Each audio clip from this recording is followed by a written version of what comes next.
Y'all know I'm looking forward to the return of Terrence Bud Crawford, the pound-for-pound king of the sport. The man will be making his debut at 154 versus Israel Madrimov on August 3rd. But it looks like Israel Madrimov got a problem with drug testing, that's right. The man posted on Twitter, 4th visit from VADA testing for the August 3rd fight, #CleanSport. Why do you gotta announce when you getting drug tested? And if you look at the picture, the man does not look too happy to be drug tested. Then the man tweeted out, drug test number 5, VADA testing clean boxing. Steroids. Why would somebody be complaining about taking drug testing if they was a clean fighter?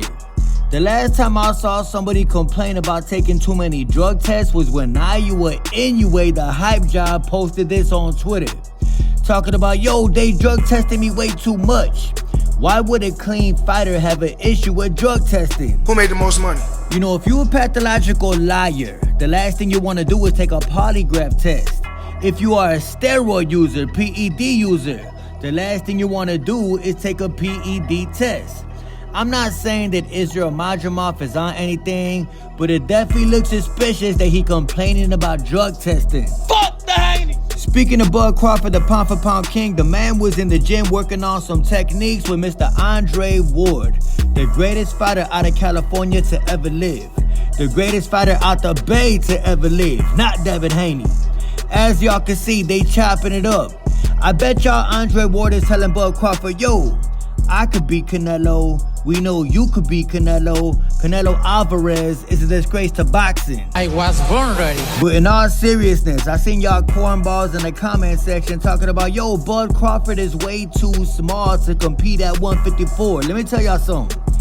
Even though Bud Crawford does not look strong, Bud Crawford is strong as hell. You see, there's a difference between being muscle strong, weightlifting strong, and being boxing strong. Terrence Bud Crawford is what you call boxing strong. It doesn't really show, but Bud Crawford is strong as hell. Reporting. As the old saying goes, it does not matter the size of the dog in the fight, but the size of the fight in the dog. And mark my words, Terrence Bud Crawford will dog walk Mr. Israel Madrimov come August 3rd. I know Southpaw TV. Speaking of Canelo, the disgrace to boxing, I don't even like talking about this dude, but it looks like Canelo is leaning towards fighting Chris Eubank Jr., another fight that nobody ever asked for. But if you take a look at this poster, it makes perfect sense as to why Canelo would want to fight the man. Switching topics, y'all know how Ryan Garcia be tweeting out 100 times a day, and out of those 100 tweets, you can find one tweet that actually makes sense. This is the tweet that makes sense. Ryan Garcia said, trolls can't beat me because they are broke and can't find a way. The hate is their downfall. They are waiting for a retweet. I'm waiting for all the checks to clear into my bank account. The part that makes sense was when Ryan said they are waiting for a retweet. Stop talking about that. That is the perfect way to describe Twitter or X or whatever y'all want to call it. You see, clown boxing fans who don't know a thing about the sport, clowns who don't got nothing to do with their life, live all day on Twitter, begging for a retweet. Just take a look at Devin Haney's Twitter. He always be retweeting things from clowns who are willing to side with him. Like this dude right here, Jay is back. He always looking for a retweet from Devin Haney. This dude right here, always looking for a retweet from Devin Haney. Max Calandrello, they basically D-riders on Twitter. Ryan Garcia with factual information. We already ready to go to 40. And I seen this earlier from Michael Benson talking about the top 3 pound for pound in the sport. You got Usyk, Bud Crawford, and Naoya Inoue. I definitely agree with Terrence Bud Crawford and Usyk being on this list, but Naoya Inoue gotta go. Speaking of Naoya Inoue, the hype job, looks like they got Roy Jones Jr. As soon as I thought Roy Jones Jr. was true blue, Roy Jones Jr. has officially sold out to the Naoya Inoue hype. Check this out.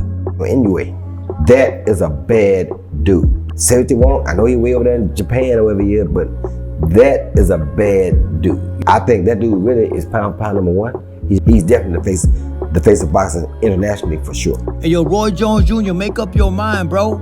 Is Naoya Inoue number 1 pound for pound in the sport, or is he number 1 internationally? What do you mean by he is number 1 internationally, bro? Naoya Inoue should not be on anybody pound for pound list. Ask any Naoya Inoue fan right now. Matter of fact, ask Roy Jones Jr. right now. Can he name 5 Naoya Inoue opponents? Or is he just repeating things that the media tells him to repeat? I knew he did this. I knew he did that. What I need Inoue to do is I need him to come fight in the U.S. Random blood and urine testing. A couple months ago, I did an interview with In the Ring with Christine. Shout out to her. Love the girl. She cool as hell. This is no disrespect to her at all whatsoever.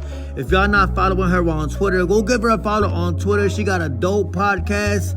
No disrespect again, but during my interview with her, I asked her, can she name 5 Naoya Inoue opponents? She an Inoue fan. Check this out. Inoue is at the top of these pound for pound lists. He's number 2 behind Crawford. Every list you see. In some lists, he's number 1. And Miss Christine, I don't mean to put you on the spot, but no, it's okay. You are very knowledgeable about boxing. But can you name 5 Naoya Inoue opponents right now without looking down at your phone? I was just sitting with him last weekend, 2 weekends ago. Hold on. Damn it.